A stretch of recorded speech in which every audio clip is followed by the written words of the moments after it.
Teman-teman, tentunya kalian pernah ya kehilangan benda kalian. Nah, biasanya nih kalian bakal minta tolong orang lain. Tolong cariin benda kalian. Nah, pasti kalian bakal menyebutkan ciri-ciri benda kalian. Tahukah kalian, ternyata ketika kalian menyebutkan ciri-ciri, itu termasuk penyelidikan ilmiah loh. Apa sih penyelidikan ilmiah itu? Yuk kita bahas.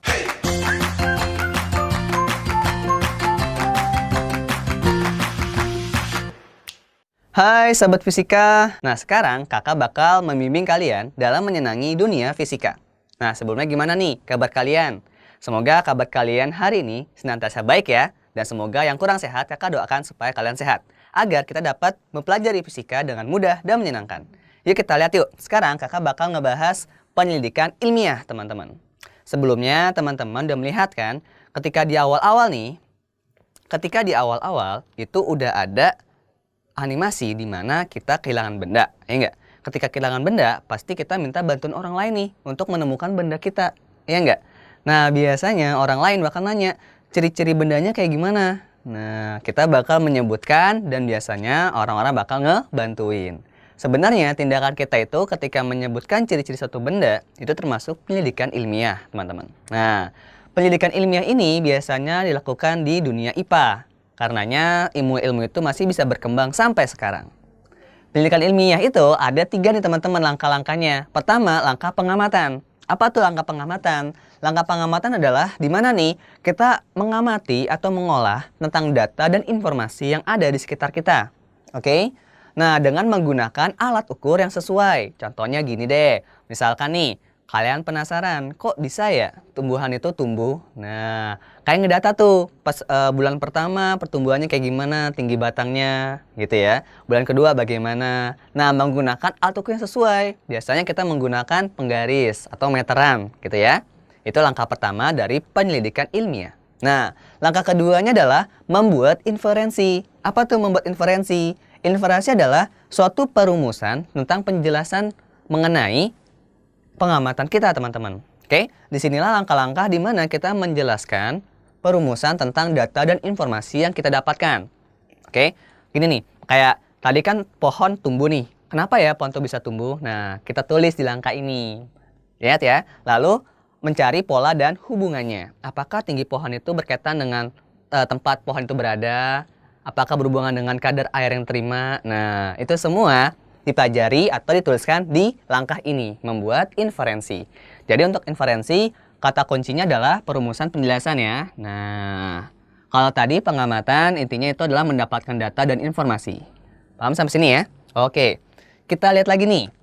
Langkah ketiga atau langkah terakhir dari penyelidikan ilmiah itu adalah mengkomunikasikan. Setelah kita mengamati, setelah kita membuat penjelasan, yang terakhir adalah kita mengkomunikasikan. Apa tuh? Menceritakan kembali tentang apa yang kita amati, tentang apa yang kita tulis, teman-teman. Oke? Itu berupa tentang hasil penyelidikan kita. Kalau tadi kita kan penyelidikannya tentang pohon. Nah, kita tuturin tuh, kita komunikasikan apa yang kita dapatkan. Oh, ternyata pohon itu bergantung pada tempat di mana dia berada. Oh, ternyata pertumbuhan pohonnya itu bergantung pada kadar air yang diberikan. Gitu, teman-teman. Oke? Nah, kita lihat lagi nih. Hasil penyelidikan ini bisa loh ditampilkan dalam bentuk tabel, grafik, bagan, gambar, dan lainnya. Oke? Jadi mengkomunikasikan nggak harus lisan, bisa aja menggunakan lisan atau berupa tulisan gitu ya. Tabel, grafik, bagan maupun gambar. Ingat ya, kata kunci dari mengkomunikasikan adalah hasil penyelidikannya nih. Mengkomunikasikan hasil penyelidikan kita. Oke, tadi kan kita udah belajar ini tentang penyelidikan ilmiahnya. Ada 3 kan? Pengamatan, inferensi, dan mengkomunikasikan. Lalu sebenarnya kita mengamati apa sih? Nah, mengamati tentang objek penelitian, teman-teman.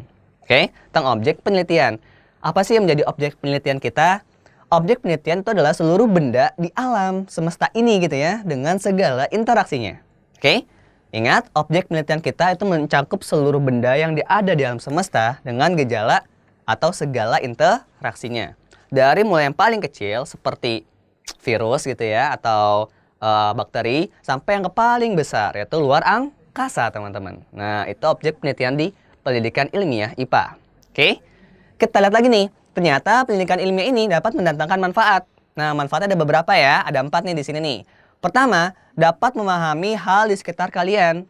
Nah, dengan kalian melakukan pendidikan ilmiah, kalian bisa nih memahami hal-hal yang ada di sekitar kalian gitu. Jadi lebih peka gitu ya.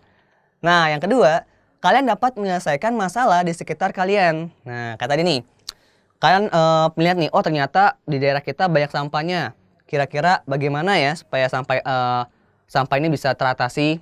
Kenapa emang? Karena kalau banyak sampah jadi banjir kan. Nah, kan berusaha tuh mencari tuh solusi supaya sampah nggak numpuk lagi. Nah, itu termasuk manfaatnya, dapat menyelesaikan masalah di sekitar kalian. Manfaat yang ketiga adalah pikiran kita menjadi lebih logis dan lebih sistematis. Nah, jadi alur berpikir kita lebih susun, lebih teratur gitu ya, lebih logis. Nah, yang terakhir manfaatnya adalah kualitas hidup kita bakal meningkat, teman-teman. Oke? Nah, ini adalah manfaat-manfaat dari pendidikan ilmiah. Nah, nanti teman-teman, di IPA ini akan banyak bidangnya. Ada namanya bidang fisika, bidang biologi, bidang kimia, dan bidang astronomi. Nah, kalau bidang fisika biasanya kita mempelajari tentang aspek mendasar alam, ya.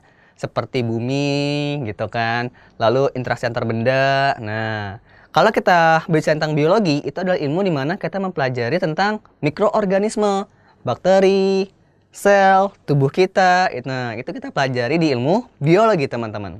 Nah, kalau ilmu kimia atau bidang kimia, kita pelajari tentang reaksi-reaksi. Nah, campuran-campuran, tentang larutan, itu semua di bidang kimia.